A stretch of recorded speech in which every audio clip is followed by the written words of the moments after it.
All right, Green Bay and Washington, round one of the postseason MJD. And when you look at these two teams, you think, well, gosh, Green Bay's got to be the stronger of the two. But they have been so inconsistent this year. It's really hard to know which Green Bay team you're going to get going up against the NFC East champions. How do the Packers escape the first round with a win, make it to the next round?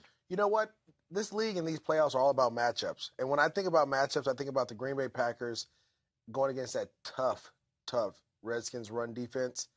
But they have to run the ball with Eddie Lacy to have a chance. You run Eddie Lacy so you can set up the play-action pass. That's what this is all about.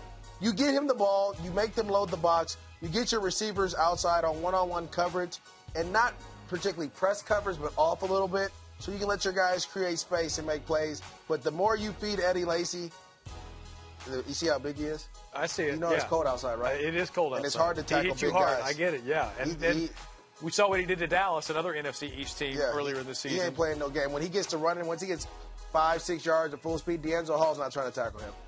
It's funny when you look at the next-gen stats on his speed. Speed's not up there, but the trucking factor is absolutely up there. Oh, yeah. He don't got to be speed. That's force. You know, speed plus weight equals force, and that's what he has. He has force. I think mass is in there somewhere. Key for the Redskins. This guy right here, Jordan Reed, the biggest mismatch next to Gronkowski. That's saying a lot. It is. And this guy, we've said it over throughout his career in Washington. If he can stay healthy, he was going to give those guys a chance. Kirk Cousins has done a great job finding him. This guy was a quarterback in college.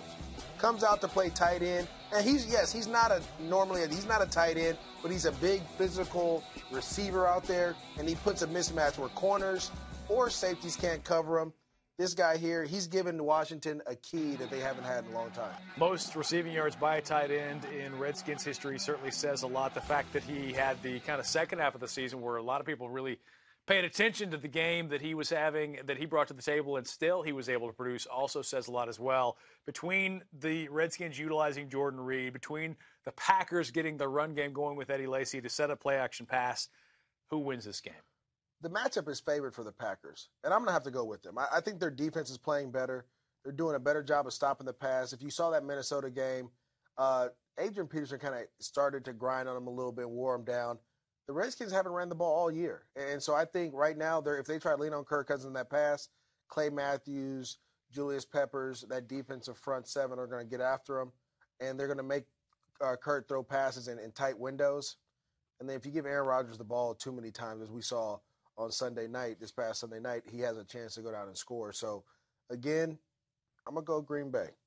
Hey, man, I know it's been a long 17 weeks as a fan. Now it is time for the real dance, the postseason. You ready?